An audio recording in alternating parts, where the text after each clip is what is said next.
Suit today. I'm not in my suit today because, well, we'll get to that. Welcome to the breakdown episode 123. 123. I should play that, play those numbers. Um, Sponsored by Unstoppable Domains, also sponsored by MMAI, powered by Gokhshtein Media. My name is David Gokhshtein. What is going on? What is going on? Yeah, I look. If you're looking at me on YouTube, it is what it is, man. Uh, I could not put on the suit today. I could not. I've been working out again and I don't feel my body. My voice is an indication of how I feel today. I cannot feel my body. 3-hour workouts, focusing on every muscle, cannot feel my body. Cannot feel. Can't feel my balls. Nothing.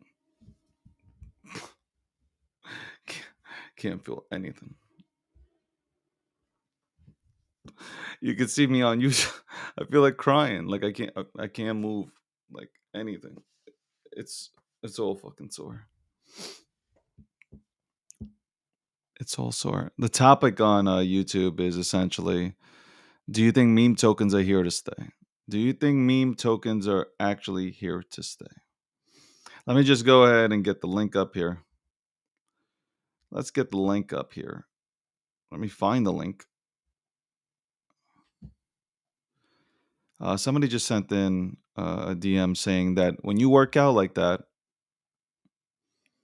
you can't even poop. No, it's the light, Johnny. It's the light.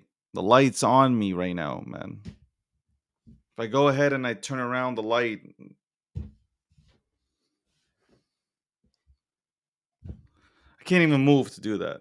I can't even freaking move to do that.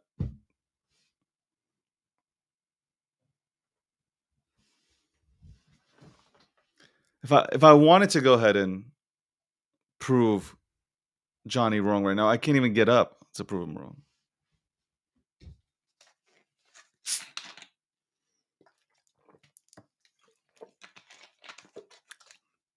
You know what? Now I have to prove him wrong. Hold on one second. Let me just get the link in here. Oh my lord, can't feel my balls. Oh, watching our every move. Iran. I don't got the flu. God forbid. God forbid.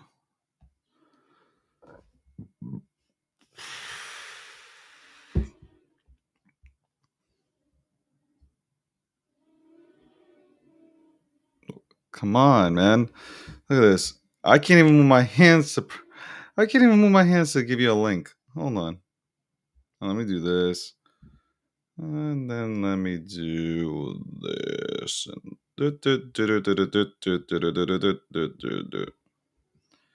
My God. And you guys are asking me for tips? Do you see what I'm going through right now? Do you see what the fuck I'm going through right now to host a show about fucking meme tokens?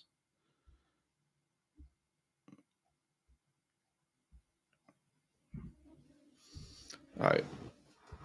To prove Johnny wrong, let's prove Johnny wrong.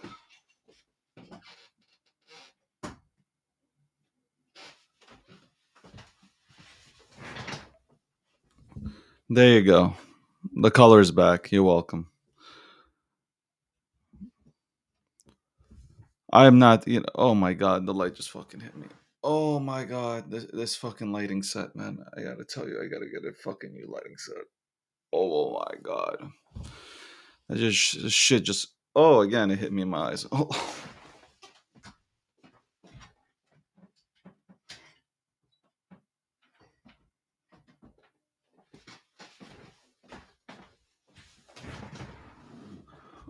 Okay. That's better.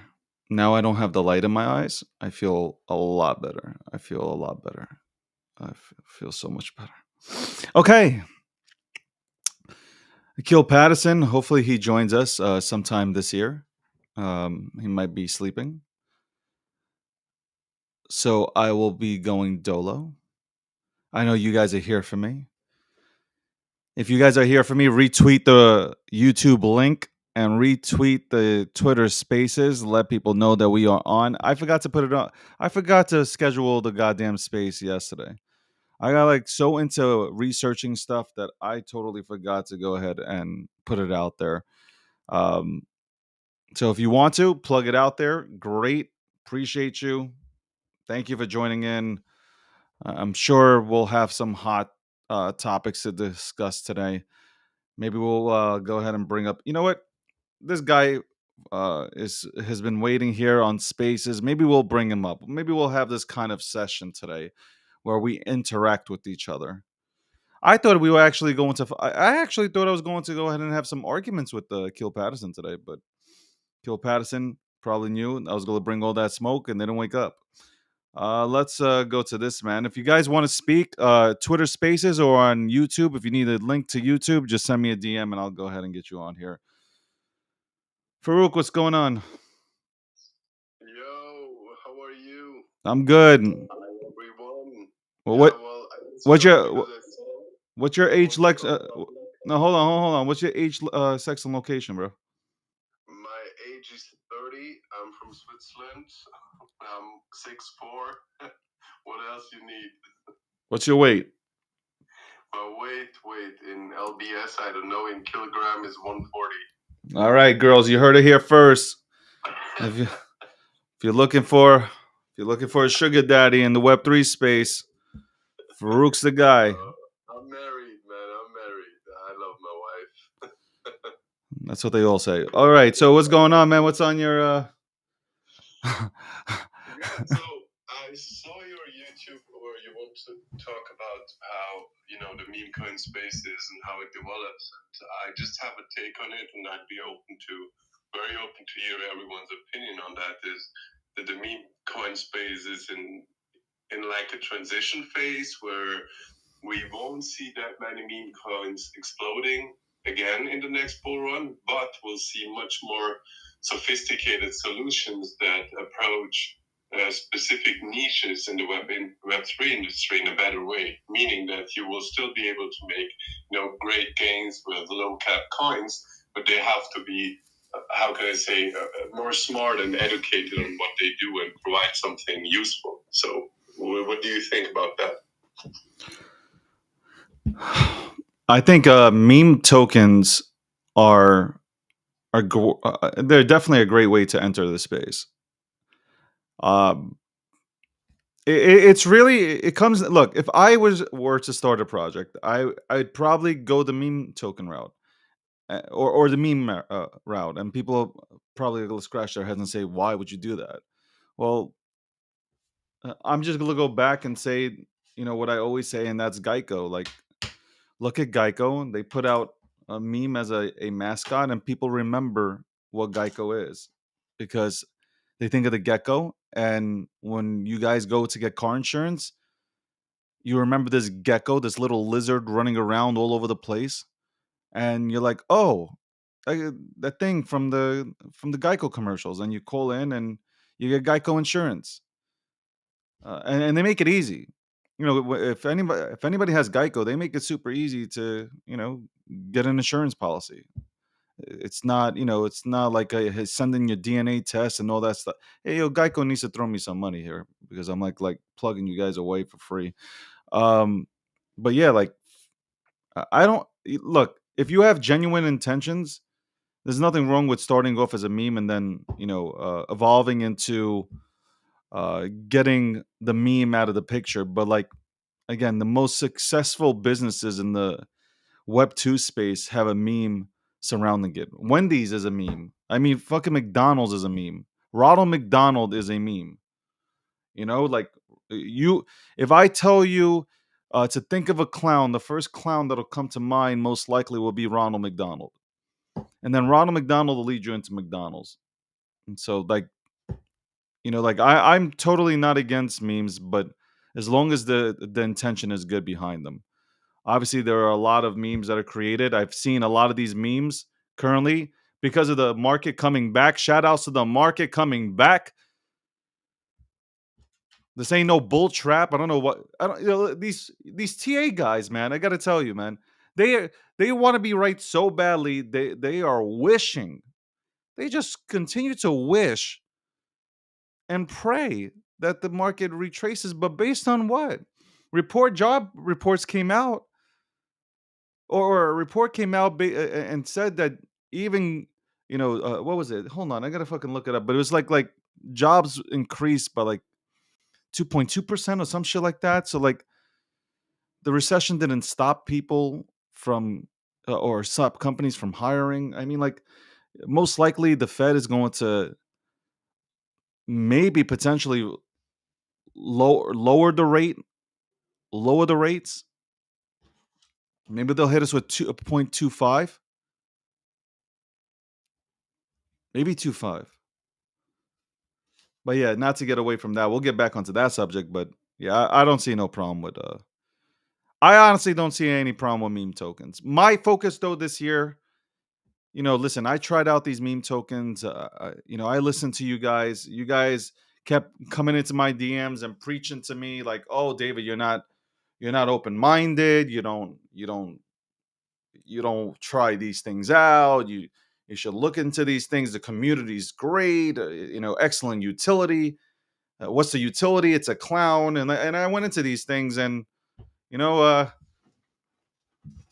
like I always say, I need a veterinarian to help me because these dogs are on life support. The shit that I have in my wallet is horrendous, horrendous. But yo, this whole diamond hand talk, I'm gonna tell you right now, when people talk about diamond hands, yo, y'all can keep those diamond hands. I am paper hands. I am telling you right now, do not invite me to your project. I am, yo, as soon as it goes up by 5 to 10%, I am out. I am out. And I am letting everybody know on social media, I am out. I am out of this project. Like you invite me to ABC, uh 5 7% it goes up, I am out. Out. I am will not be your exit liquidity no more. I will no longer be your exit liquidity. All you sons of bitches used me as exit liquidity last year or 2 years ago, whenever it was, and I got left holding the bag. So kiss my ass. Y'all are you definitely not getting me to go ahead and stay in and making me go ahead and hold more bags. Okay, that's why. That's why I have no problem lifting weights. Like I've been diamond handing, holding, hodling for so long that I'm like used to it. I'm used to it, but absolutely not. No longer.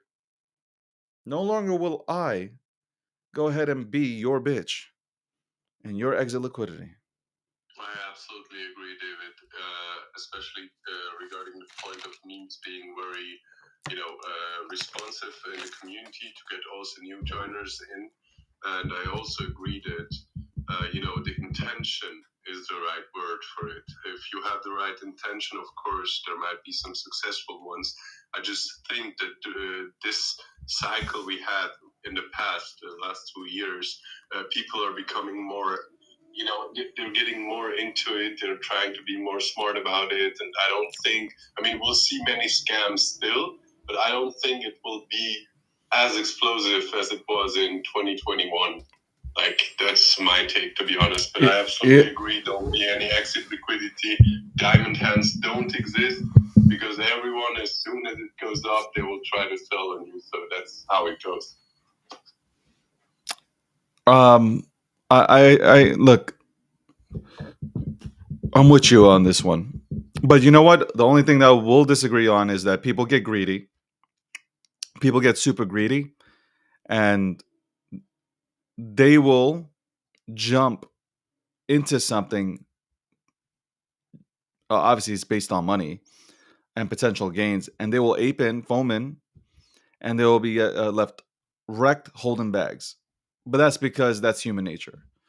One of their boys will say, "Yo, listen, check this out. I just wanted to like toilet paper Inu, and it's like a dope project. What's it about? Toilet paper." People will be racing into it, and the concept behind toilet paper is going to be like due to supply shortages. Due to all the supply shortages, we've come out with toilet paper enu to make sure that we can bring toilet paper to every household. And we're gonna donate to charity. We're gonna donate some toilet paper to charity to make sure that everybody can wipe their ass. That is right. We are going to be donating toilet paper to random people so everybody can go ahead and wipe their ass. That is that essentially will be. Uh, I just gave you the white paper to toilet paper, Enu. Like I look on my timeline. I got to tell you, like I have some of the best people, and I know, and I'm being sarcastic here. I have some of the best projects that come onto my timeline. The shit that I read on my timeline is just like horrific. It's like first of all the whole Inu stuff, the Shiba Inu, like that's not going away because everybody now there is, and I don't want to really go ahead and well, okay, I can. So it's something about a Shiba Inu, or Shiba, uh, and its wife had a kid or something, and that's the new token. And and based on that you should be getting in. Solely based on that you should be getting in. It is that, you people are on crack cocaine, seriously. You should be tested. I think this is what Elon Musk should do. He should be drug testing everybody before they come onto this app. Forget the KYC. Forget it showing your license. Forget all that stuff. You need to be drug tested before you come on to social media from now on. Like Web3, especially, everybody in Web3 needs to be drug tested.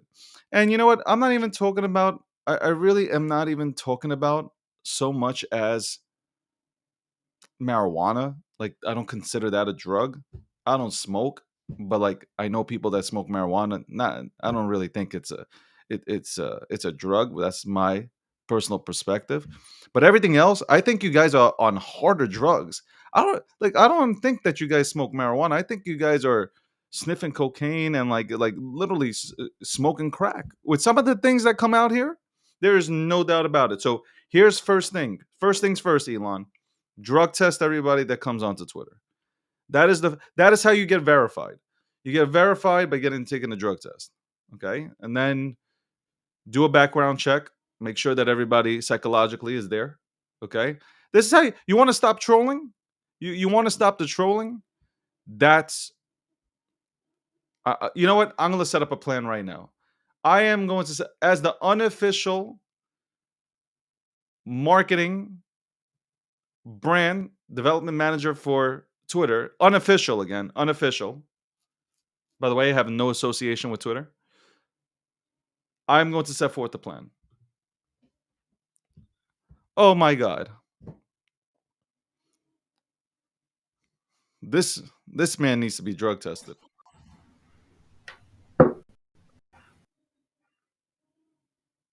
Listen, you know what, Rose? Rose said, well, what does that mean about you? Well, listen, drug test me. You'll find nothing. You'll find That no. means you're just crazy. I'm just crazy. I Yeah. am.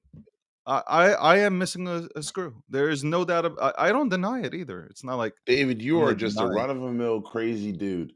But look, I had a great call. I had a conversation with a friend last night. And you know what he said to me? He said, at least you aren't a Karen. And you know Who, what? you aren't a Karen? Yeah, that's what they said. You are such a Karen, bro. No, you know what, David? You're No, not a you're Karen. no, you're a Karen, bro. I'm not a Karen. I will tell you Don't why call you're me a a Karen. Karen. Don't call me a Karen. That's racist. I'm gonna tell you why you're a Karen. Because I'm good looking. Because every time something goes wrong, Akil Patterson brings up Elon Musk. So if right now World War III were to go ahead and pop off, Elon Musk would be the person that set it off. Akil Patterson would come on YouTube and say, "You know what? God damn it, Elon again." And you'd be like, "What? What? Yeah, Elon started another pandemic. You you know what? You actually really love Elon. The way you constantly bring him up, you know deep inside in your heart, that dark heart of yours, that you love you some Elon Musk.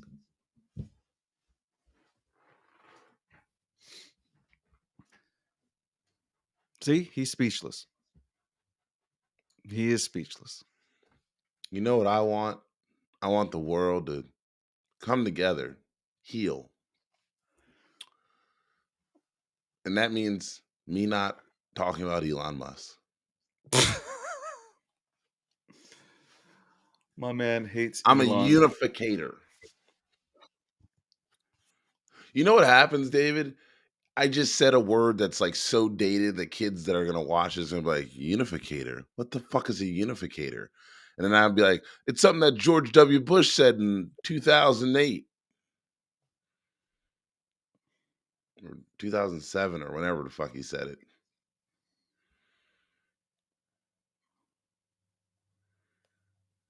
Is David frozen or is it just me? No, David just decided not to talk. Okay. I got my camera working. That's good. And while as David continues to sit there, you know what David looks like right now? He looks like one of those, he looks like a crypto punk, except it's not pixelated yet. David looks like he looks like the beginning of of a crypto punk with its unpixelated self. Oh my god, I was holding my breath in, bro. Listen, you weren't on here just now when I don't have the suit on. I can't. I'm swollen. I'm I'm swollen from working out. I am so like I can't feel my body right now. When's Like the triathlon? that's months from now though. Oh, I took a two. I took a two about 2 to 2.5 week break from working out because my after body Christmas? needed that. Well, yeah, around there. I Okay. took the break just to go ahead and allow my Your body body recover. to. Yeah, you have to because like remember I'm doing that every day. I'm working out 7 days a week. I'm not taking a day off. And it's much needed. But then when you go back after 2.5 weeks to work out, like you feel it. This is like right now. This is like, uh it is 10:12 a.m. on the east, 7:12 on the west. Thank you for joining the breakdown episode 123. Yes, 123, 123, 123. And we are going to discuss during the show about we'll have a discussion. Are meme tokens here to stay? That is a discussion. The topic there for Twitter Spaces. This show is sponsored by Unstoppable Domains and then MMA. Even my mouth's not moving. MMAI. Gokhshtein Media is the platform. David, have you been swimming? Not lately. I have not been swimming lately. I try to swim in my shower and I hit my forehead on the wall. What are are you playing like Clash of Can what was it? I Candy can't- Crush. I don't play anything with the word clan in it. Yeah, do you think meme tokens are here to stay or no? Yeah.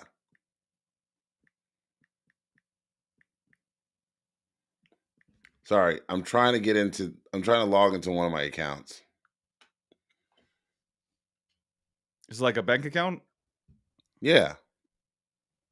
Okay.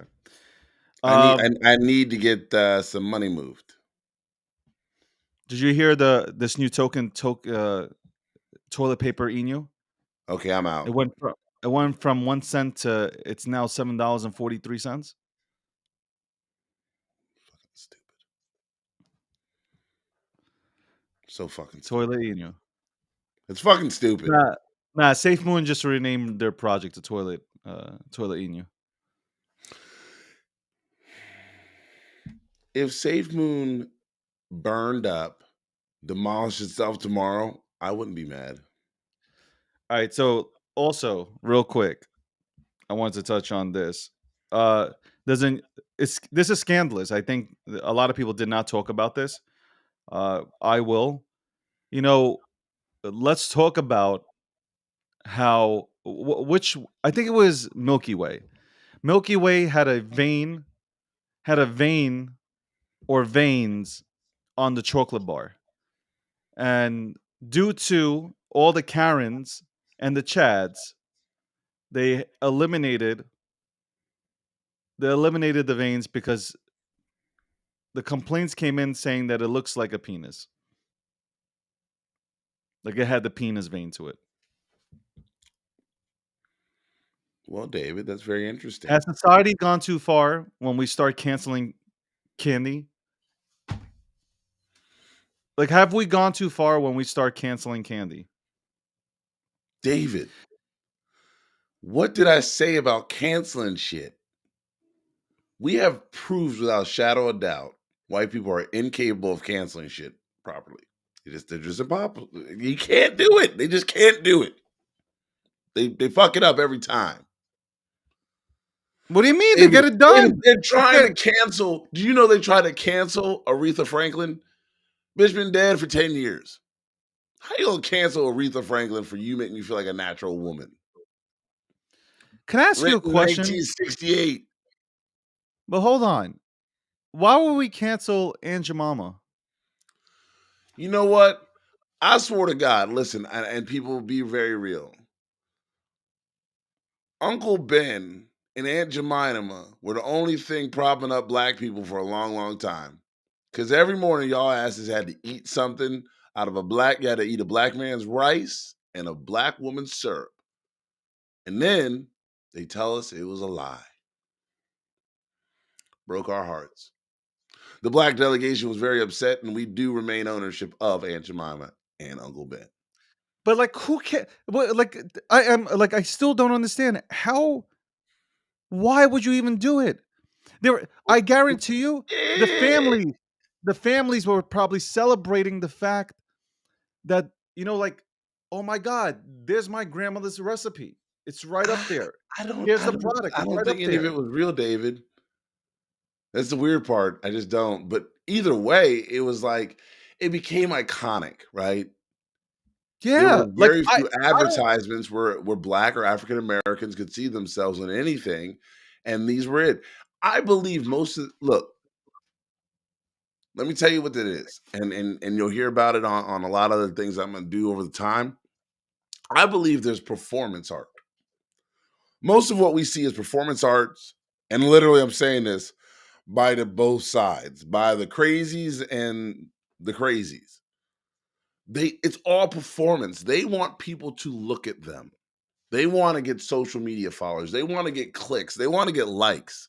And so they're they're like making up fake rage over shit that don't really matter. I tell you what, keep every goddamn racist statue if you so choose, but give me good healthcare benefits. Keep every last one of them. Let's get people's healthcare covered. Let's get homelessness off the streets. Let's start investing in our communities. Instead, we got fake rage over things that don't even fucking matter. People But mad about a statue. Not really. Do I like it? No. But what's the, some people just got bad taste. so history will. You can never erase history. Like you can You never can. erase history. You They try. can't. You could try, but you can't. Like you will find. You will one day find. Like if you erase history, that's the wrong way to go about anything.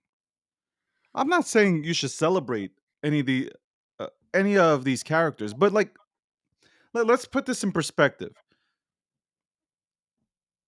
We understand that George Washington had slaves, right? What was the period of time? So yes. So in that period of time, Not, and this is not to justify anything, but in that period of time, that was the environment. That Yep. was the environment. Whether we all know it's wrong. Ain't nobody. I don't think you can find one person that will go ahead and disagree. You can find one person. Okay, fine. We can. We probably Okay. can find one person. But for the most part, anybody who has, you know, any sort of a sense to them would understand like that was wrong. But during that period of time, that was the environment. Okay. So are we gonna take down? Are we gonna take George Washington off the dollar bill? Well, so most people would say no. No, but then you had these arguments during I said when most cancer culture people. went the Most tip. people. The difference is, David, is that we are listening to the loudest voices, but we're not listening to the rational voices. Most No, but hold people on. I'm don't submitting care. a question to you. I'm asking. I'm gonna submit a question to you and Yeah. answer it. When everybody came out the woodworks to get George Washington off the dollar bill during that period. When was it? Like this was like 2 years ago, right? When cancel And what I'm culture went into saying full is effect. most people just didn't care. You know what it is? Everybody was stuck at home during the restrictions, right? And nobody knew what to do with themselves. So everybody was like, yo, I am bored. I'm tired of looking at a wall. You know what? I think we should cancel people. I think it's time to cancel people. And they started just cancel random people. They pulled out the history books. Hey, let's cancel somebody.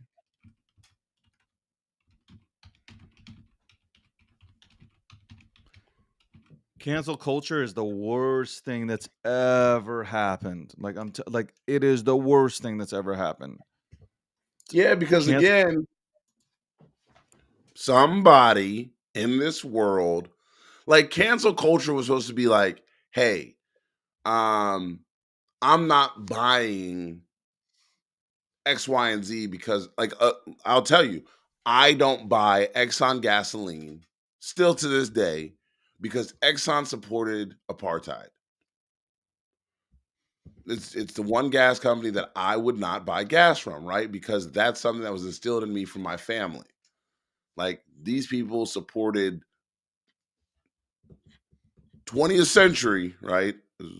Last century. They supported 20th century racism. Like in 1988, apartheid was still a thing, where a country had a system where a black person and a white person literally had to walk on the other side of the street or they both could get arrested. Great book to read, Born a Crime, with oh god, the guy from the Daily Show. He just retired from the Daily Show. Oh man, what's Trevor this? I Noah. actually like Trevor Noah. Yeah. By the way, do you think we have a comment here? Mount Slavemore should be destroyed. You think that? Mount Rushmore. Yeah.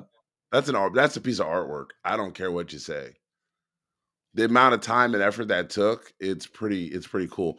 Also, I don't know If if you you call it Mount. teach, if you teach the younger generation that's coming up about history, will more it'll be more likely that we don't repeat it. Instead, like if you try to hide these things from the young generation that's growing up today, they're going to just recreate history. Just I'm gonna keep that simple. They're just gonna recreate it. It's the truth. So when they talk about Mount Rushmore, we've got Jefferson, Lincoln, Roosevelt, Washington. Why would I destroy just a piece of artwork? They literally blew faces into a mountain. That's pretty impressive. I gotta say that Mount Rushmore is super impressive. It's just But impressive. again, I'm gonna It's say just it artwork. again. I'm gonna say it again. If you erase history, history will repeat itself. That should be the new statement. Erase history and history will repeat itself. I I believe that. Allow allow this generation to learn about history and have people outline it correctly, and that is obviously we we hope that the teachers out there outline it correctly with no bias, and you will see this generation try to make things right and make things better, unlike our current generation that only seeks to erase and cancel people. I'm guys, whether you agree with my opinions or not, I'm telling you on this one, I I know I am right. I know I'm right on it. And So stop canceling things that are funny. You guys, this has got, and I'm being serious when I say this. When you try to cancel candy, we're talking about candy right now. I am talking about if you when you try to cancel candy, we have lost it. We have completely lost it as a society to cancel candy. If we cannot take M&Ms, if you look at M&Ms and you see within those spokes candies that there is something racist, then there is something wrong with you. There's nothing. There is something wrong with you if you see something racist with candy. And Mars as a company to come out and like, oh, we're gonna take a stand. Shut up. Just produce candy. Do me a favor. Don't get into. Don't just produce candy. Candy. Produce candy. Produce all the Milky Ways, all that stuff. Produce. Stick and focus on producing candy. Stop. Stop. Stop.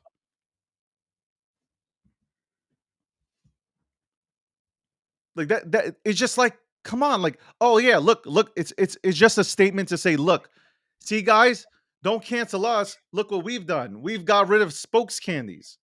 Look how progressive we are. What? What? What's next? We're gonna cancel Nike? I mean, they tried. I don't. You know what? We got to cancel sneakers here. Whoa, whoa, The David, reason David, why are you we forgetting? Whoa, time out. no, we have to cancel David, they sneakers tried to because cancel Nike. I know that, but I'm just saying they're gonna really All come after those Nike people because who were like, I'm never buying any Nike products and I'm burning my NFL jersey. And I just looked at them because I'm like, because Colin Kaepernick didn't stand for the flag. What the fuck Nike do? we're gonna cancel all sneakers. We'll cancel all sneakers because God said that we should walk on our feet Not barefooted. the corporations aren't controlled by a political party. Don't y'all ever get it twisted. Go look at the CEOs with a Democrat and Republican next to their name. Just go look at all of them. Pull up all the CEOs. Yeah, no, Nike lost money for about a week when everybody was dumping its stock. And then people like me swooped in and bought that shit for on the low $52 a share. Why? Because you dumbasses thought that you were standing up for something. No, you weren't. If you don't believe in something, then don't don't mess with it. I don't buy Exxon gas to this day. But most of y'all ain't got no intestinal fortitude. Y'all ain't got no balls.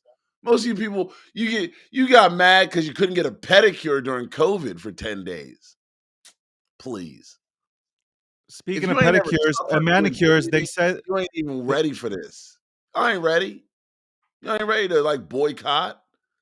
That means not using something for a long time. I'm gonna tell you now, the Montgomery bus boycott folks, they endured. They endured. That wasn't like a day or two. It was like 2 years. I'm boycotting Safe Moon.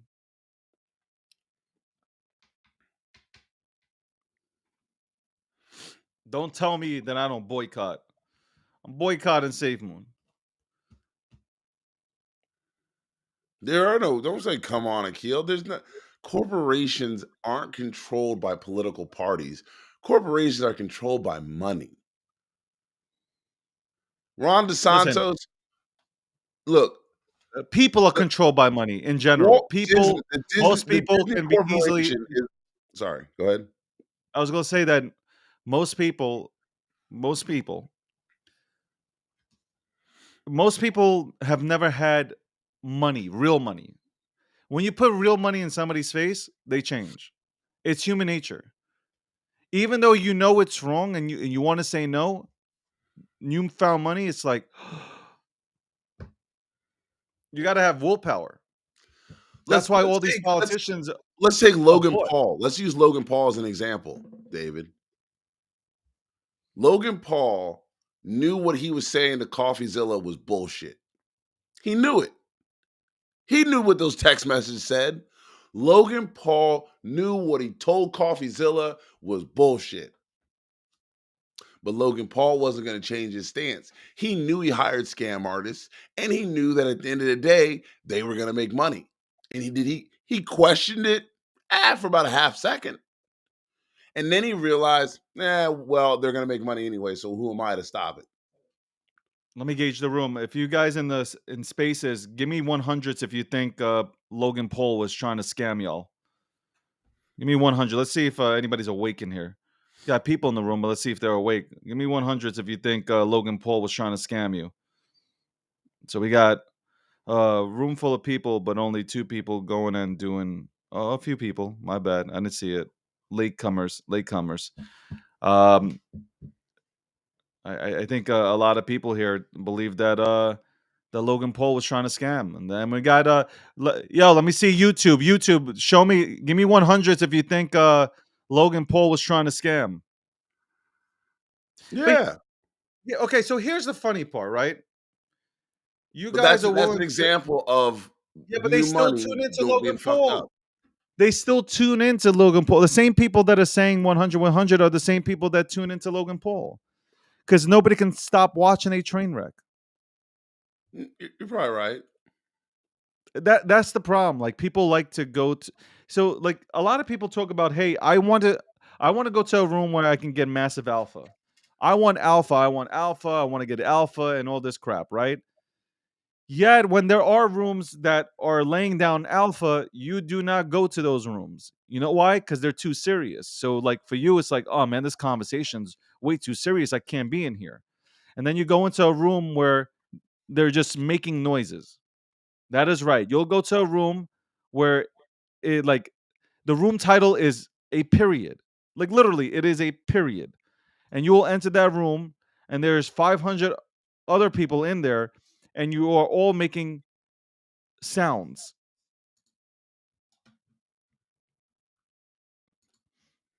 Are you talking about Or your experience, David? I'm just talking about my experience within the space. People will go to, if Logan Paul opened up a room right now, everybody will be there. Yeah. You basically call him, you've called him a scammer, yet you will be in his room. I'm not gonna And go you into will his listen, and room. you will listen closely to what he's promoting. You know why? Because if he comes out with something and he drops something, you will try to get into it to make a quick flip on it. But Yeah, that's a just lot of reality. people just want to make money. Yes. That's it. I'm just breaking it down. You could say whatever you want to me, but if Logan Paul opened up a room right now and he was about to promote some shit, you would be there in a second. In a second, you would be there. Most people would. I don't know if I would be, but most people would. And I don't Somebody disagree. mentioned Mario. Mario has been talking about COVID and having COVID rooms for like weeks upon weeks now. Yesterday he opened up an NFT room. He doesn't care about this space. He doesn't care. But he opened up his space and everybody, well, I don't even know if it's everybody because I don't know if it's bots or real people, but there are a lot of people in that room trying to get, number one, engagement farming galore, trying to get seen. No alphas being dropped, but everybody's in the room.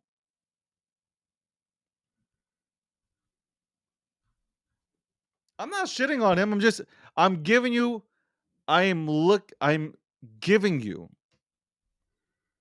You want alpha? That's alpha. Y'all run into rooms which have no substance. None of you guys know who he is. You still run in there to go ahead and participate in who knows, God knows what. I don't even go into that goddamn space at all. And I just stay away. I stay away, man. Like this guy knows nothing about crypto, or and if he does, we know what he knows about. It's already been put out there, so I ain't gonna even speak on it. He burnt his bridge with me when he was sending me links to have me go into his spaces, and then unbeknownst to me, I found out from all these other people sending me DMs. It's people who are well known with these space telling me, David, don't go into those rooms because he's basically using you so he can get your community, so he can go ahead and get paid and shield these random tokens. I was out. I've never gone back in. Never gone back in again. Done. I'm sorry, David, that you were treated like that. No. Hey, I'm good. I'm just saying that there are spaces out here that have real people doing real things. And I'm talking about there are really good spaces hosts. There are really good spaces hosts out there that are dropping knowledge. That are dropping knowledge about meme tokens, about crypto, Web3, whatever it is. They're really dropping really good material. And people, I don't know what it is, but they will not go into those rooms. And it's sad because people are really working hard, getting up every single day to produce really good content, and they are not seen. It's sad. It's really sad to see. It's really sad. I walk into other rooms, you got a person who is just completely talking about themselves the entire time. About themselves the entire time. The conversation is about what I'm not gonna air this person out. I should, but I'm not.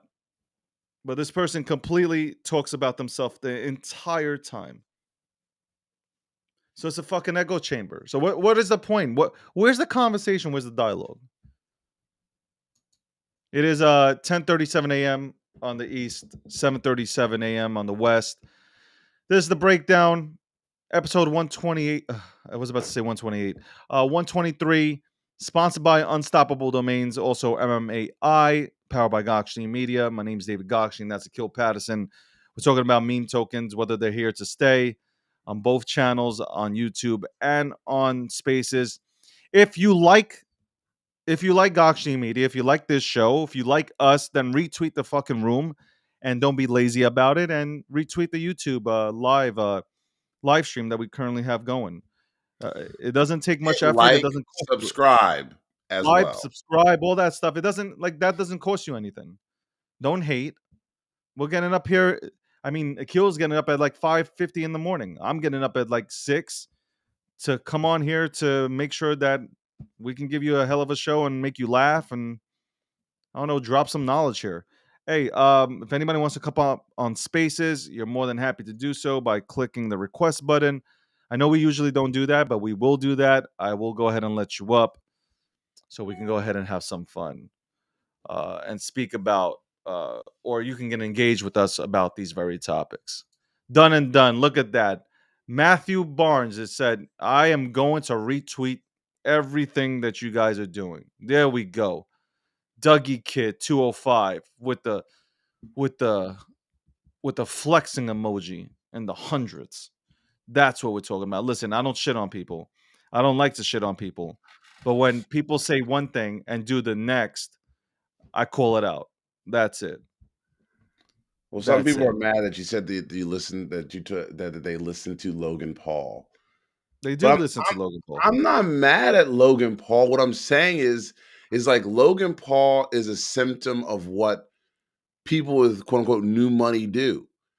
They ignore things because they are just used to being in a system where, like, oh, money comes in and I can get credit for doing things because I can make more money. Oh, it's fucking stupid. You can make money all day. I don't care. Some people, that's their passion. Their passion is making money. Whatever. But when do you step away and say,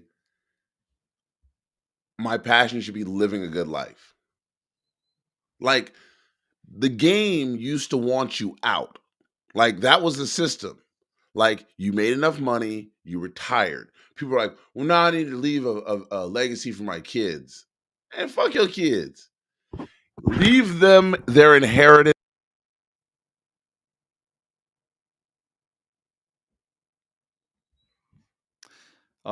Akil Patterson is muted, and he doesn't know it, so I'm not gonna say, or he fucking knows it because I just said it. But oh my god, it sounds so good when he mutes himself. Listen, listen, listen. You're muted. Yeah, keep talking. I'm muted. I was Now you're muted. not. By the way, No, I how did was you just get the saying. white? I'm How'd you just get the saying. white mic? How'd you get the white mic? What? I How'd went you for get the the white limited edition microphone? one. I didn't see that one available. Yeah, it was a limited edition. That's why I got it. Okay, go for it. Continue All I, talking. but what I was saying is that your kids don't need everything when you go. They need a start. The problem is people keep thinking, I need to leave everything so my kids don't have to work. Man, your kids better learn how to work. The wealthiest people in the world often make their kids work so they at least go, all right, I'm going to leave you a lot of money regardless of what happens, but do something. You got to learn to do something. Or otherwise, you become the second son of the seventh son. Like, you are the most worthless human being. You ever, and look at this is a true story. Families after about the third generation have nothing to do with their companies. Take a look throughout history.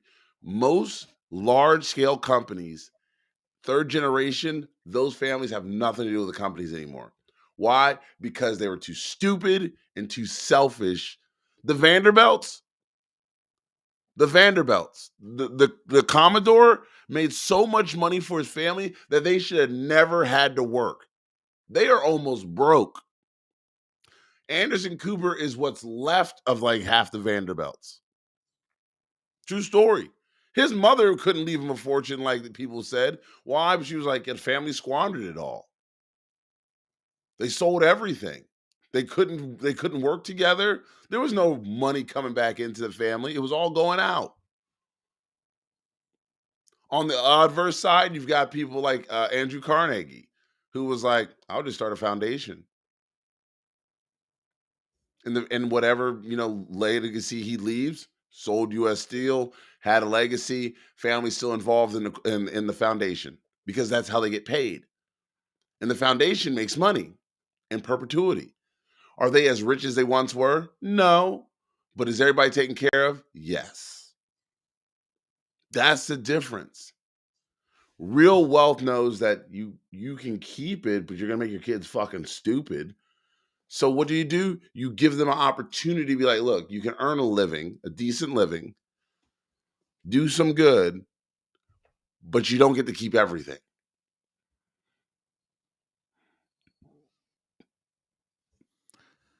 Um, Thank you for the history lesson. Appreciate it. Um, Noted. I was gonna say. I was gonna also say. I hope NFT NYC doesn't suck this year. I know I switched up on that real quick, but like I'm going to be speaking there. I really hope it doesn't suck this year. I really hope it's and what I mean by suck, it just I hope that it's not all over the place. There was like 19 different venues. I hope that they can just keep where it. By the way, I don't even know where it is. I'm speaking there. I have no idea where it is. How about What that? I NFT am speaking at NYC? yeah. I am speaking there. I have no idea. I know it's. Is it at the Javits Center? Can somebody help me out here? Is it at the Javits Center? I thought it was Is at NFC? 42 different locations. No, that was last year. They made it impossible to go ahead and actually see. That's the thing. When you have that kind of event and you have these events all over the place in New York City, you're gonna make it impossible for people to meet up and shoot the shit and network. So I hope that they're just holding it in one place because that's how you network. That's how you meet with people. You have a conversation. People will take pictures. They'll put it up on, they'll put it up on Instagram or on Twitter, on LinkedIn. They'll say, "Hey, look, I just stopped by. I stopped by, this dude's the word that I'm looking for is You're snapping. I don't know what you're talking about, though. the kiosk. I'll stop by his kiosk. I'll stop by his kiosk to go ahead and, shoot the shit." TJ, what's going on, man? What's up, bro? Just at the gym, man. Just at the gym, Uh, listening to you guys. I was super into the conversation, and then Akil said something about a Commodore. I don't even know what the fuck that means, so I just did a set, and now I've been waiting for you to call on me. What's up, my man? What's up, everybody? How you doing? Chilling. I'm swollen from yesterday's workout. So shout outs to anybody who goes to the gym. Shout outs to anybody who works out. Shout outs to anybody who claps their hands. Okay, Richard Simmons clapping his hands. That's a good thing. I Listen, just went to clap my hands at the gym, and I dropped my phone. It's so embarrassing. I just tried to clap on spaces. Let's go. We're talking about meme coins, David. I see the topic is meme coins. what's your take on meme coins? My take on meme coins. My God, where do I begin? Who's the team, right? Who's the team? If the team is good, if the utility is not copy pasta from every other meme coin in the world, then maybe we can talk about it. But I just think it's way too oversaturated. The market is not ready for the explosion of meme coins yet. Excuse me, I'm sorry to anyone in here who is going to get mad at me for saying that, but we have a long way to go. I think meme coins will come back in the next bull market where everything pumps to a $5 billion market cap in 5 minutes. Give it a year or two. But my take on meme coins is there's a lot of great other things you can invest in right now. And if you're working hard, you're working at 9 to 5, you're coming home and you're choosing to put your money into something. What are you going to put it into? You're going to put it into, shithole Inu because, it's 2x this morning, or are you going to do some research and then maybe look at, Chainlink or some other great protocols? That's just my opinion right now. Obviously, it's changed a lot. Been in the space for a little bit, 2-3 years, so things are always changing, things are evolving. But I don't know, man. What's your take? I see a lot of different coins represented in the audience, and my perception shifted, brother. It shifted. I think it's boring. I think for people coming into the space, it is boring to listen to somebody talk about Chainlink and it being obviously the Oracle system to go to. They don't care about that and the utility. They care about how can I make this money. I mean, that most people coming into this space are like, yo, how can I make this money? And then you have that, like I said, you have that friend that says, yo, I wanted to sheep, man. I went to sheep when it was worthless, and I made like thousands of dollars. Like, go into this one, and then they start, aping into these random meme tokens that have no utility, and the only use case is like first one in and first one out kind of thing. So, it definitely will come back. It's definitely going to come back. Like right now, I feel like we're gonna have a tremendous bull run right now. I really feel that. I'm like reading the news right now about the Feds potentially lowering the rate hike. Potentially, the jobs report was well for 2022 was positive. Like all this stuff, all this news that's coming out there. I'm just saying. I'm bullish too. I'm very bullish. I actually, people think that we're going down. Nobody knows is the answer, but I'm actually bullish. I bought a little bit more ETH on the dip the other day, and I think that macro conditions have been so fucked up for so long. How much worse can it get? I don't know. I'm bullish, and that's it for me. I'm gonna keep being bullish. Your favorite influencers are back. Shout out to Moon Carl Knott, tweeting again. Shout out to this guy when the charts pump. Telling me that I missed me and Casta, which I absolutely did not, and I'm just going to leave it at that. Yeah, shout out to all the influencers. Shout out to all the influencers that came back to the market, man. Shout out to every single influencer that came back into the industry, man. Haven't seen you in a while, man, but shout outs to you guys. Paid groups are right now, everybody got their paid groups back up. They're offering discount entry level pricing to get you back in. Shout outs to all them influencers, man.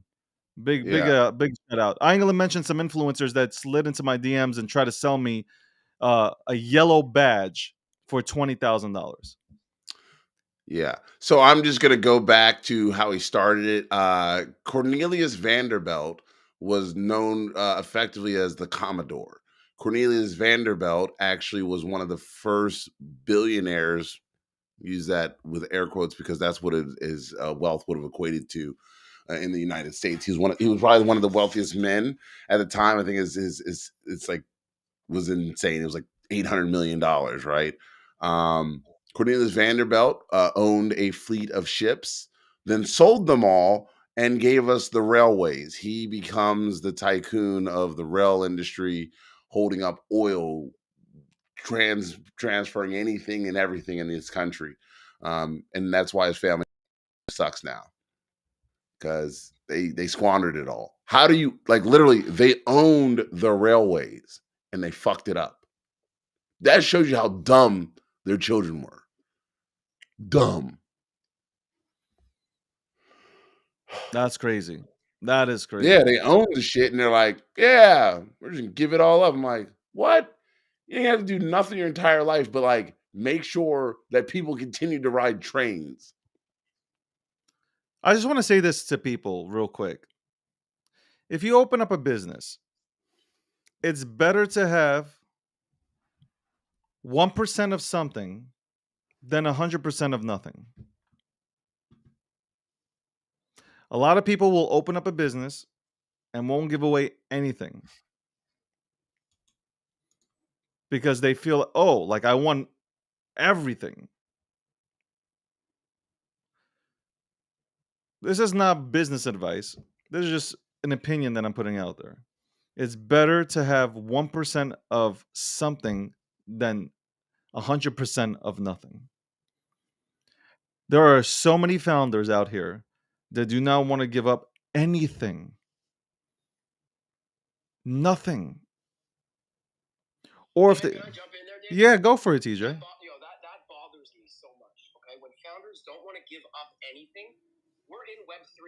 The founder who's building likely hasn't been in the space very long. There's a lot of people who want to contribute, and in my humble opinion, anyone who's in from the jump, building with the founder, is also a founder and needs a chunk. And if the founder is not willing to give that up, A, you're in the wrong project. B, a holder of that project should, take a step back and look at the values of the founder. And C, I stay away from that now. It's very important that the founder has a sense of direction in terms of people, right? If you're not a people person, you maybe wouldn't know that giving 1% isn't enough, right? Or less than 1%.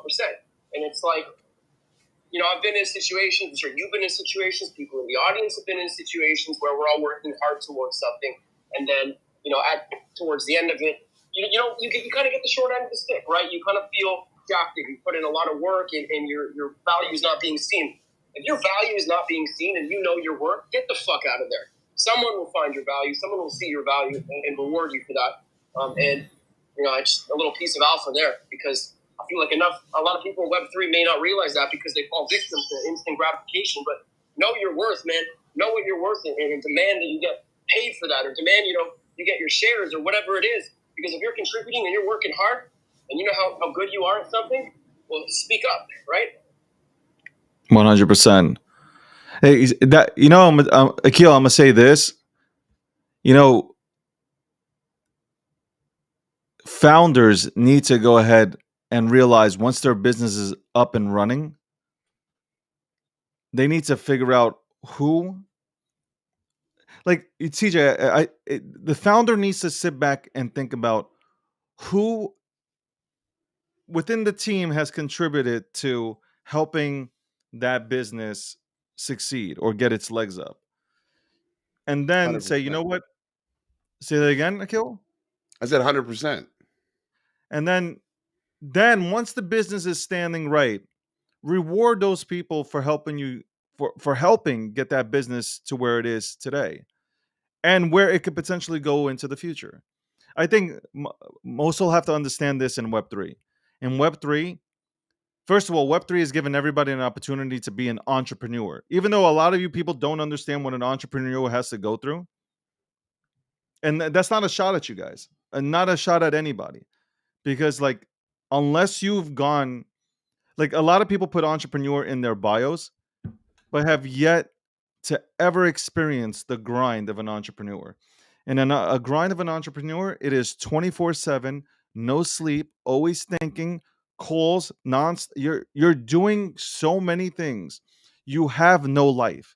For the next 3 to 5 years, there is no life. Unless you get unless you take that shortcut that will eventually just end your business, that long-term run to make sure that your business is successful and healthy, if you are trying to be an entrepreneur, just know, yo, take over. Damn.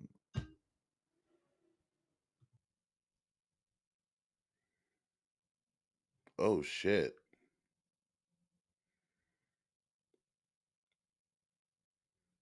Yo, that's crazy. Looks like 2 Chainz just found his family inheritance. His dad had a bunch of 20s rolled up and put into a bag, and he left it. That's how he found his dad's stash. You can overvalue yourself. David, are you there? Or you on the phone? David's on the phone, so he got one of them phone calls. And I guess TJ got knocked off, and we're probably not on Spaces right now. So what I'm going to do is I'm going to be realistic. Look, founders of am I muted? I'm not muted. David's on the phone.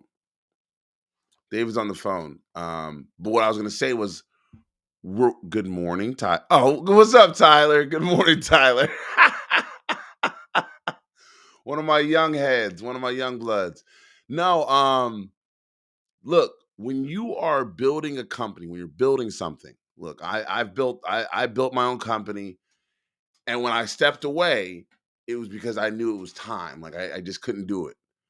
But when you're building something, you've got to look at it and say, okay, am I really willing to be poor for 3 to 5 years?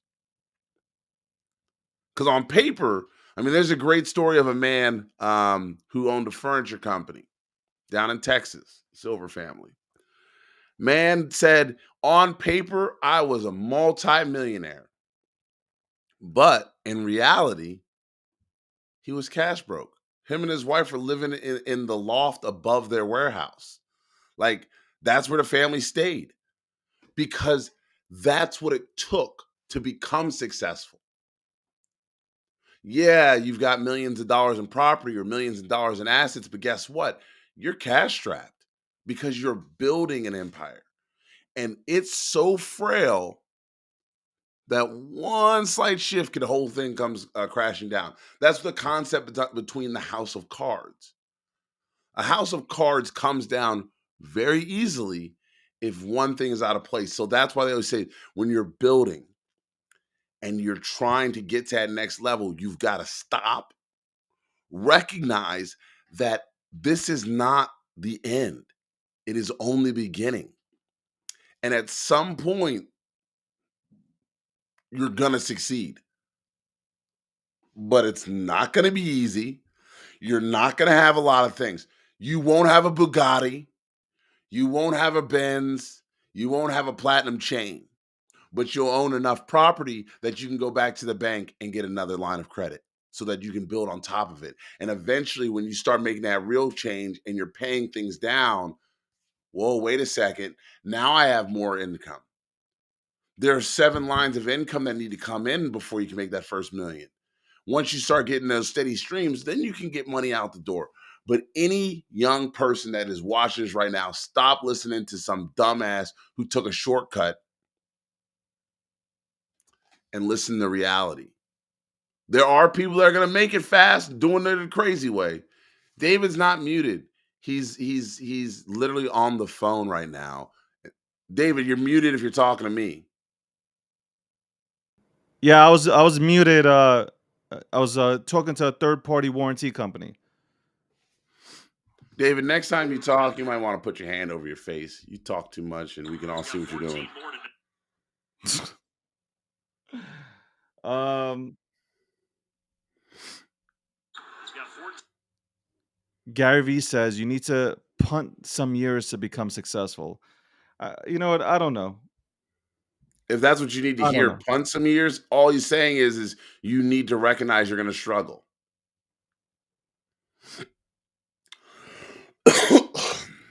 I honestly I wouldn't. This is no disrespect to Gary Vee, but like I wouldn't. If you have a high paying job, I'm gonna say this. Here's my advice. How about this? You are working. If you're working in corporate or you have a really good job, if there's something that you're interested in, s- start it. Start something on the side. Sorry. No, I was just saying, just do, hustle on the side. Build your business on the side, and then once it starts taking off, then you can make that decision whether or not to go ahead and leave your job and like chase your. Listen, I honestly believe you live one life. There's one life. You live one life, and you need to go ahead and you need to take that chance. Like for me personally, that's personally like you need to take that chance to see so you don't live with regrets. A lot of people live with regrets. Like, oh, I wish I could have. I wish I could have. You don't want that I wish I could have thing to play in your mind. When you're 80 years old and you're sitting and you're looking out of a window at the local nursing home, you don't want to have that, man, I wish I would have done that. Or in 5 years from now, you don't want to say, "Oh man, I had that idea." Somebody's going to come out with an idea and you'll be like, "Oh man, I had that idea." No, like if you are creative and you think you have something that you can bring to the table, start doing it on the side. Start building your company on the side, and if it takes flight, you're gonna have to get uncomfortable. But I'm not with the Gary Vee terminology. Hey man, hey, listen, man. I think you should just go ahead and jump. What do you mean? Well, just jump, man. Don't worry about it, man. Live with your parents for a while. Live with them for a while, and do your thing. What? No. But what?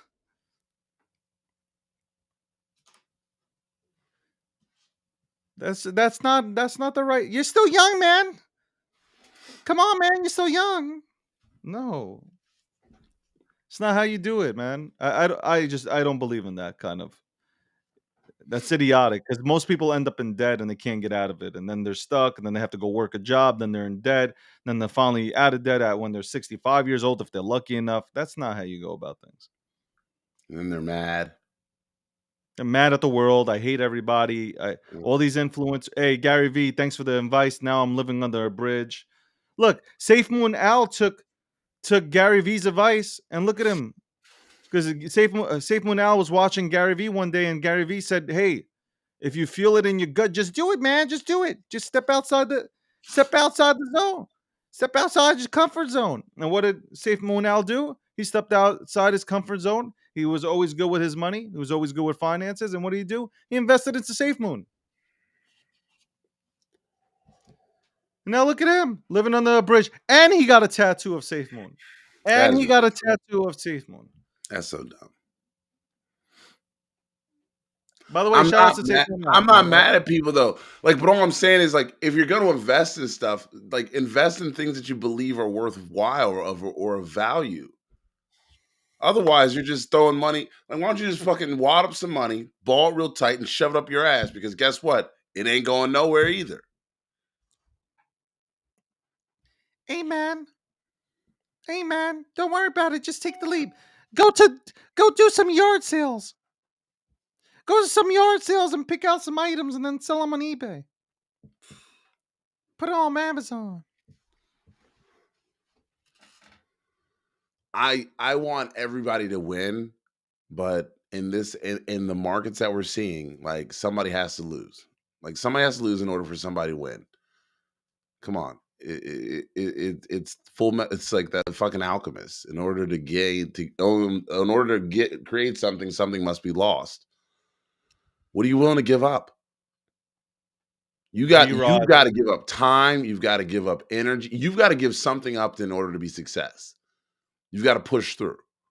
What does that look like for you? Like, what are you willing to give up? Because most people fucking aren't willing to give up. Most people won't give up. Like, if you are used to lobster every day, you're like, well, I'm not giving up my lobster. I couldn't live without it. Like, yo, listen here. The ramen noodle jokes, the sleeping on the floor, the no couch. People have made those decisions. Walking, like giving up a car, yo, that's $300 a month I'm gonna save right there. Like there are people who will look at you and say, like, look, man, that's the choice I made. You make these choices for success. To make money, you have to give something up. Sacrifice something. And a lot of people don't like sacrificing. They don't know how to. They're weak. I'm gonna say it. They're weak. W-E-A-K, weak. They're soft. Soft like Charmin. You've got to be Like willing to baby give something up. If you smoke every day, cut back on smoking. You're going to save that money. You can put it into something else. If you buy Starbucks every day, don't go buy Starbucks. Make your own fucking coffee. There's nothing wrong with instant. I don't drink coffee. Sacrifice for today, succeed tomorrow. What's up, TJ? You had something to say. Oh no, I just said that people are afraid of change, right? People are afraid of the unknown, and they get comfortable, and they don't want to make a change, you know. And that's the most toxic thing in the world. One of them. Don't get comfortable, right? If you're in your comfort zone, you're not going to grow. You're not going to make any progress. You know, that goes for anything. You know, your financial investments, your personal life, whatever it may be, right? So don't be afraid of change. You know, welcome it with open arms, and be ready for the challenge. And if you don't like it, fuck it, find something else. But like, try. You know, like you said, man, we got one life. Akil, you've been preaching facts as always. David, you too. And then, like, at the end of the day, you got one life and live it, you know, and we've all found Web3 and this place is cool and we have a good time. But, you know, there's a real world out there too, right? What's more important than money at the end of the day? And all this stuff is your relationships. And if you can build more relationships by, you know, incurring change in your life, you know, maybe meet some new people, do whatever you got to do, man. But at the end of the day, what's the point of having everything in the world if you have nobody to share it with or enjoy it with, right? I agree. Look, here's the problem that we have. Here's the problem. People aren't focusing on creating content, they're focusing on numbers. And when you start to focus on numbers, that's when your content suffers. So if you just focus on creating really good stuff for people to tune into, they'll come. They'll slowly come. So my advice to anybody who is like, this is for content creators, for mostly content creators. There are a lot of content creators that are really good. They drop alpha, but they open up a space. I know one or two people like this. They'll open up a space and one or two people will show up, and that's it. Nobody else is coming in there. They do this for a few weeks. They see again the same number of people. It's not growing, even though their content is great. Not going, not growing, nothing, and they give up. They're like, "Oh man, fuck this. I'm not gonna do this." But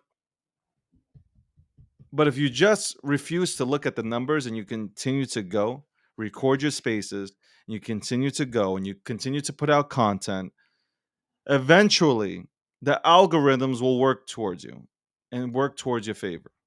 I'm telling you. You don't need bots. You don't want bots.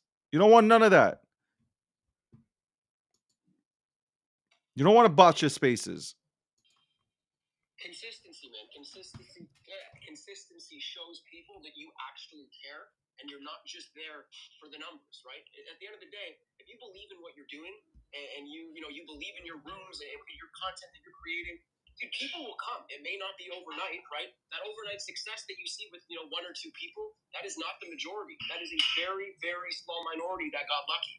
But if you believe in what you're doing, keep doing it. Do it because you love it, and people will come, right? That's the power of content creation. Create shit that you actually want to make, and people will resonate with it. It might take a week, it might take a month, it might take a year. But if you do it because you love it and it doesn't feel like it's something that you need to do, man, people can see through that shit in 2 seconds, and it will come. It's just be persistent and do it because you love it.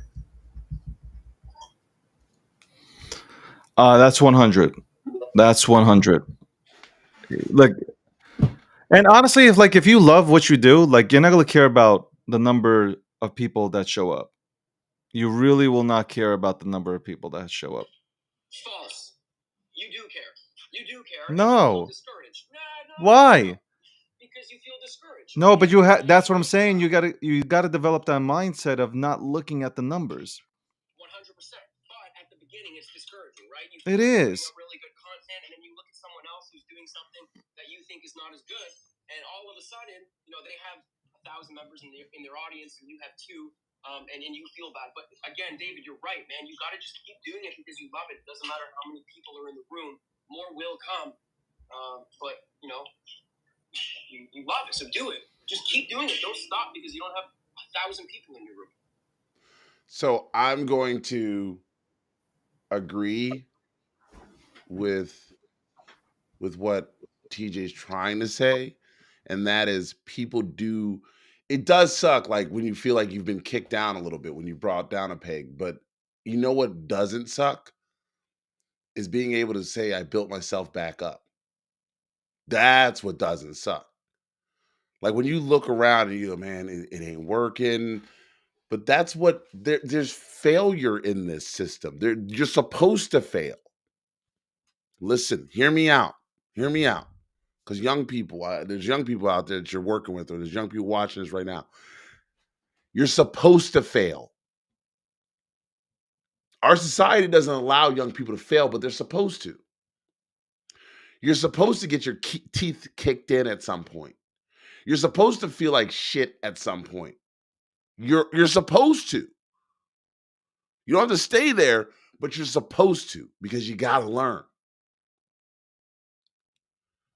Life is about learning lessons, not losing. There are 2 things that I do. I'm either learning or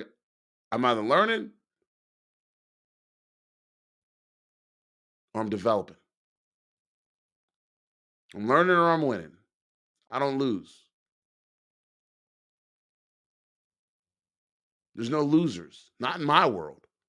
You do not lose because guess what? We're not here for losers. We're here for, hey, you made a mistake. Let's go back. It's a halftime adjustment.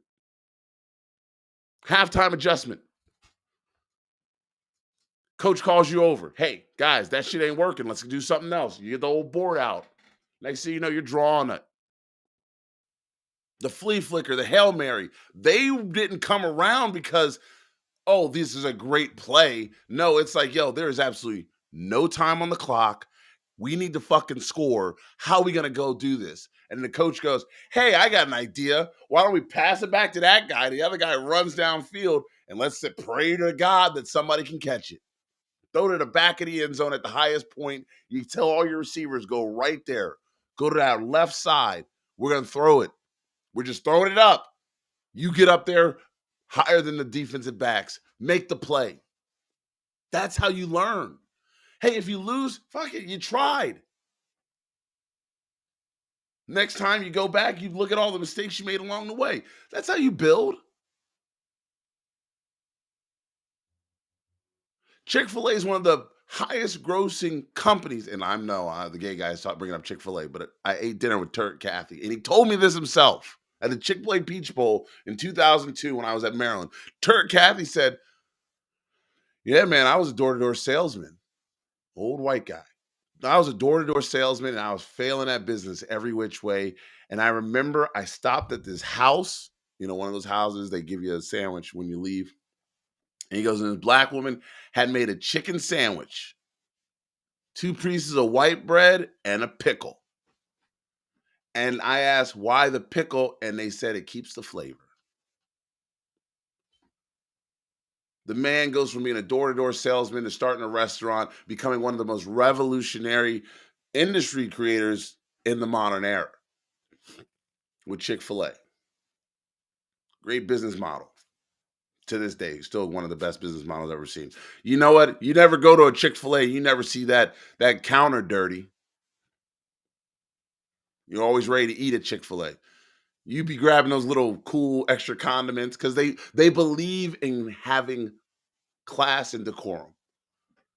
It is the poor man's Ruth Crisp is what it became effectively. You go in there and things are laid out. It's pretty. The service is good. They smile at you. They say, yes, sir. No, ma'am. They say, please. And they say, thank you. They're teaching you basic things, how to be in business. And it's about showing people basic respect. Yeah, you gotta like them. But when you go in there, you know you are not going to be disrespected. You will never see Chick-fil-A throwing things across the Wendy's or fighting people or trying to get their hands out the milkshake because the business practice is sound. You ain't got to like their politics, but that's personal. This is business. Personal versus business. Again, I don't support apartheid. I don't buy Exxon fuel. I can do the same, but Chick-fil-A is a business. And each one is independently owned and operated. They commit to not being open on Sundays, but it doesn't mean that owner is a racist or a bigot or a sexist or a homophobe.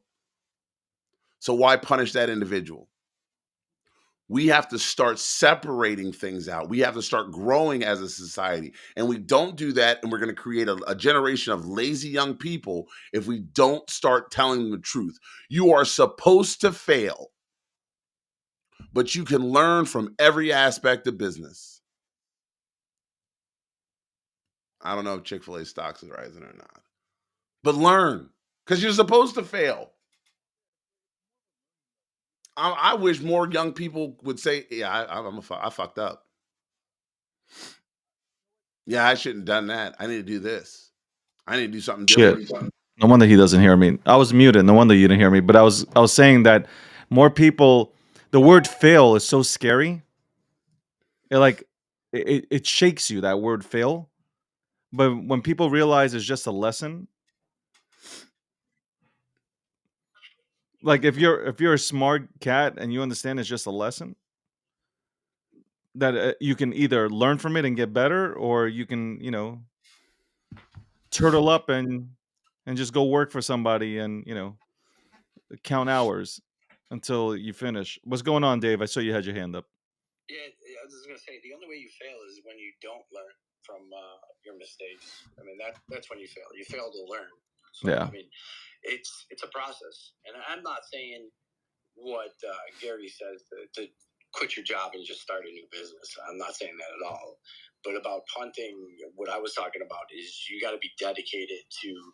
Let's say you're working a full-time job and your side hustle to get it up to speed, and if you want it to be successful, you have to put in that time and not go out partying, spending your money on stuff you don't need.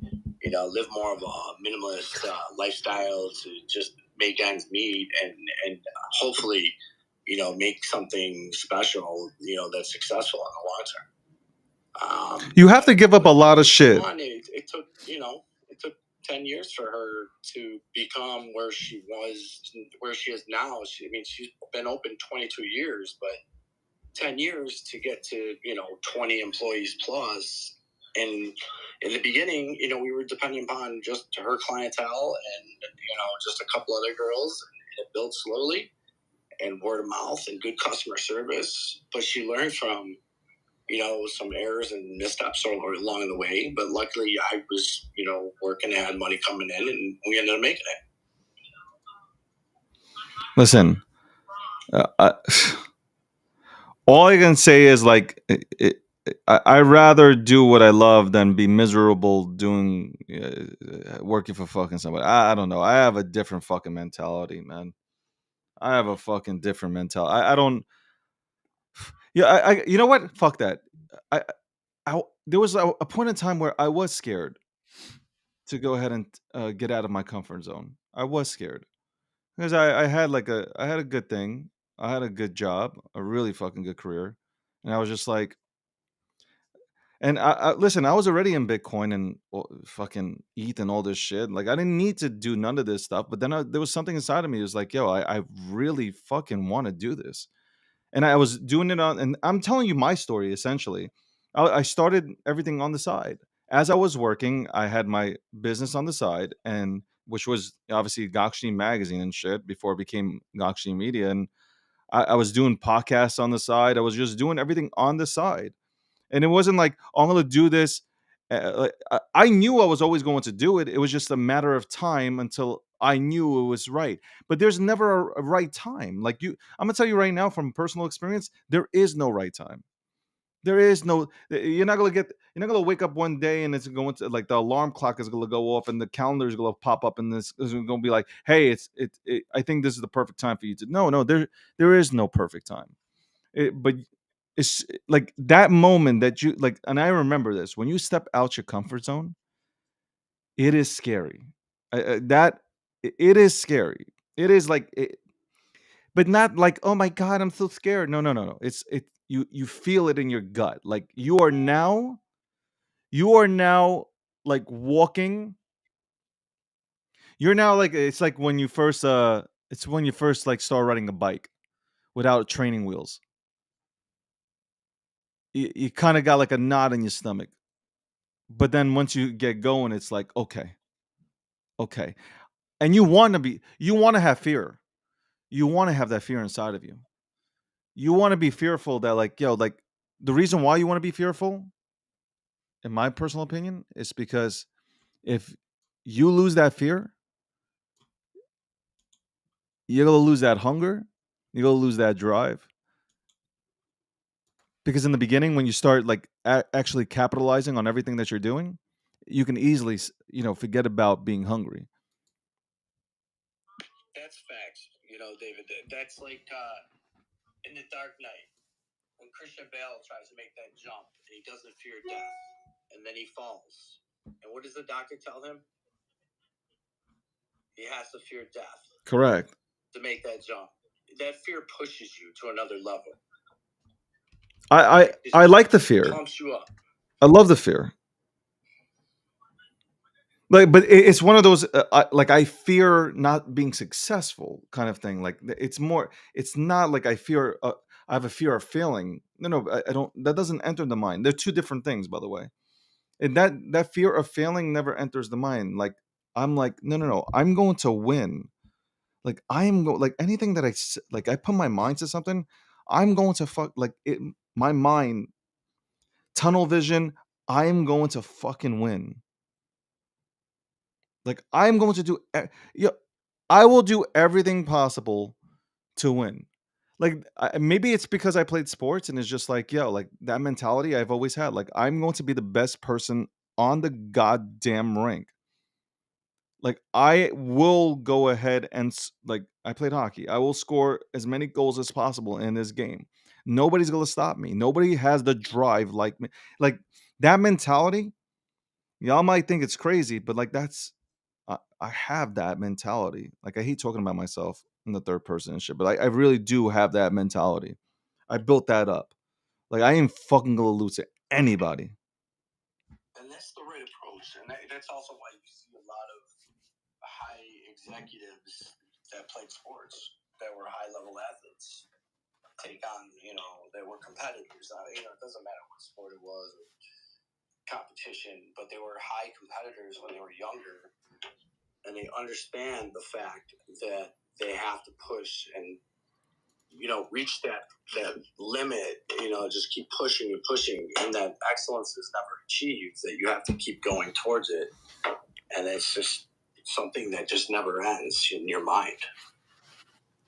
I have a fucked up You're right. Like I have a fucked up attitude. Like when people tell me that G Media, I remember when I first started G Media, and they were like, "Yo, G Media is never gonna be successful. It's gonna suck." And I had all the FUD for no reason, and people were just attacking it, and just like I was like, you know what? Ev- Maybe this is insanity, but like every single time somebody would shit on me, the more I was like, you're doing it wrong, man. You are like I'm talking about like I was talking to them without speaking out loud, and I was like, yo, you're fueling me. You're just adding more fuel to the fire. I'm willing to die here, man. You're you're not willing to die. I am. I am willing to die here. The most dangerous man is the man who's willing to give up everything for what he believes in. Anybody that doubts anything that I'm doing, it pushes me even harder. What were you saying, Akil? I said the most dangerous man is the one who will give up anything for what they believe in. It is as true as the time of day. Like when you are willing to sacrifice. What's that guy? The motivational speaker. He's like, when you want something more than you want to breathe, that's when you are going to succeed. Les Brown and Eric Thomas. Yeah. Eric Thomas, yeah. Like he's like, don't worry about breathing because you want to succeed, so you're not thinking about it. It's like, It's and funny. there's a I was listening. Yeah, I was listening to something when I was working out yesterday because I always put on motivational. I never listen to music. I always put on motivational, like shit from David Goggins or Les Brown or Eric Thomas pops in. Sometimes Ray Lewis pops in because Ray Lewis has some really good shit that he states. And I'm listening, and somebody, I forgot who it was, but somebody was like, uh, "Tomorrow is for failures." But it hit just like it hit right when the person said like tomorrow is for failures, because every person who's like literally like no, take it for what it is, but every loser that says tomorrow, they never accomplish anything. Like when you say like I'm going to go to the gym tomorrow, when tomorrow comes, it's tomorrow, and then it's a month later, it's tomorrow again. Oh, maybe next week, or maybe after the holidays, or maybe after New Year's.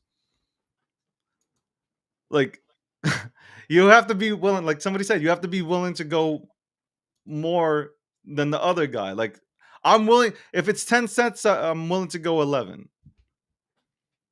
Like yeah, I'm telling you, like, and by the way, if you work out, a good thing to do, and if you don't work, how about this? For those that have not attempted to work out but really do want to work out, put on some good motivational music. I promise you, I maybe it's just me, but like as soon as I hear motivational shit or inspirational shit hit my ears and I listen, yo, I feel like I'm Rocky in the 15th round going against Apollo Creed. I Those weights, the dump, the dead weight, anything that I pick up, it doesn't matter anymore. It just all of a sudden the third, fourth gears come out. Like even yesterday, I'm gonna tell you right now because I haven't worked out in 2.5 weeks, and I said that because I was taking a break, resting my body up to go back at it. And there was a point where I came down to work out, and I was like, you know what? I'm not gonna work out today. I'm gonna work out tomorrow. And as soon as I said I'm gonna work out tomorrow, I was like, you're a bitch. What does Joe Rogan always says that he goes, he's the laziest guy that pushes himself to work out, like hates working out. No, but nobody likes working out. Like nobody you might like working out while you're working out and everything's clicking, but nobody actually like I don't know. Like yeah, sometimes I'll wake up and say yeah, I can't wait to work out, but like nobody's actually saying yeah, can't wait to work out. Like it's like no, like you don't have that. You work out. Anything that's good for you, you always hate, right? You hate broccoli. Some people hate broccoli. People hate greens. Like anything that's good for you, you hate. Everything that's bad for you, you love. McDonald's, you love it. Chick-fil-A, he mentioned over there, love it, right? In and out, whatever it is, like all the bad shit you love. Salads, you hate them. You hate salads because, oh, but I don't. There's nothing. They taste nothing in them. Like you hate anything that's good for you, and working out is good for you, and you hate it because it means that you have to actually do something. You have to move something. And speaking of working out, we have Rob in here. Rob, what's going on? Hey, David, GM brother, how you doing, man? GM.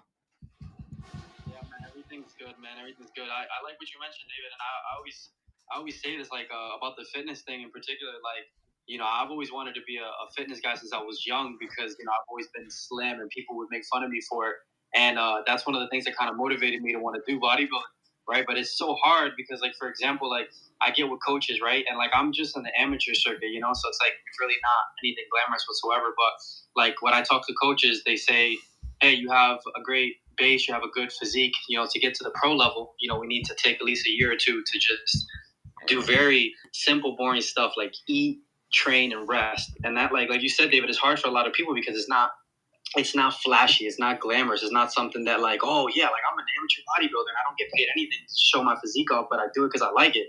And it's like you tell people that you have to wait a year or two, they're like, maybe not. But that's why I like fitness, because it's the one thing left you can't pretend, David. You can't fake it. Yes. You can't filter it. You gotta have it or you don't. And most people are not willing to do that. Or you've worked so hard in your career, you may not be the best bodybuilder, but you have a connection to the National Physique Corporation, NPC, and then you call one of your buddies who works over at the NPC, and then you get your pro license. That's right. That's right, buddy. I know all about that. Why? Because I know a guy. And that's literally what you can do. You can work as hard as you want, but sometimes you got to work more than one angle. Being in the gym's one thing, but knowing the right people at the gym, talking to people who've done it before you, who've come before you, who are smarter than you, that's the kick it. That's where we change. I'm You gonna said it once. Oh, good. I was gonna say. no. I've said I want to once, say I've said just twice. no. Go for it. Go for it. Sorry, you're Say it lagging. once, say it twice, say it 100 times. Your net worth becomes your network. Yeah. You could buy a Ferrari, but you can't buy your body.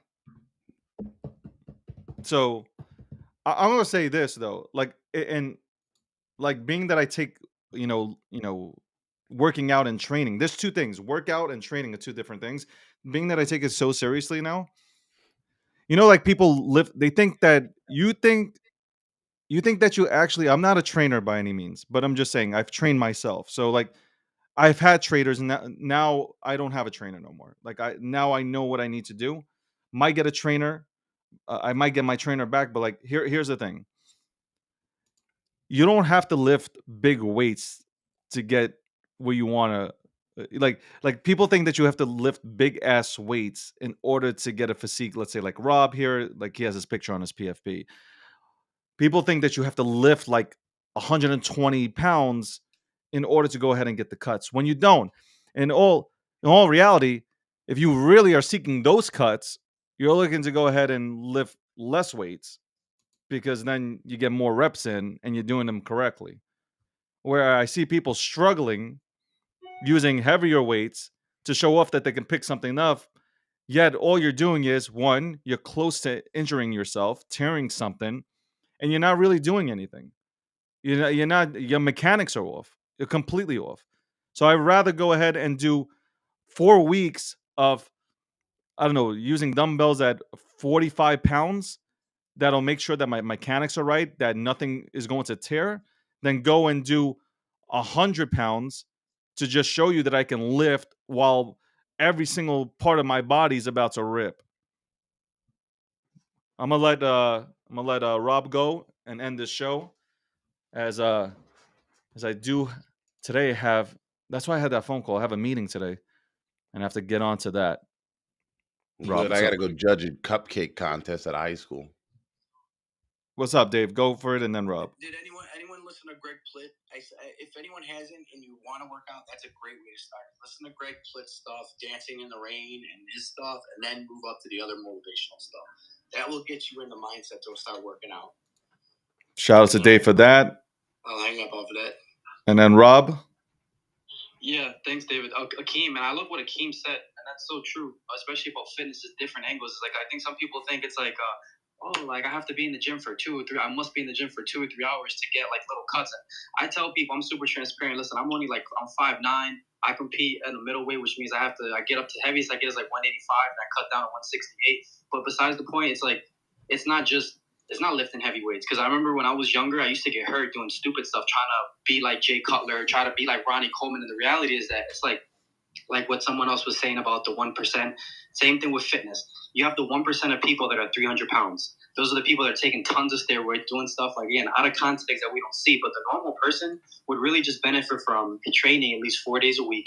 45 minutes to an hour is all you need, and an hour is on the extreme end, in my opinion, and have a good, nutritious diet. Most people, you'd be surprised that they don't even have basic fundamentals on nutrition. They think that, I'm going to have a breakfast sandwich from Dunkin'. That's good. No, it's not good. It's actually better is you making your own fresh scrambled eggs, your own turkey bacon, or your own fresh piece of meat, like some ground beef, some ground chicken, something fresh. If you just do a simple, basic combination of those things, like Hakeem said, like, makes a huge difference. Thanks, David, again, for the opportunity, like always. And I appreciate you guys.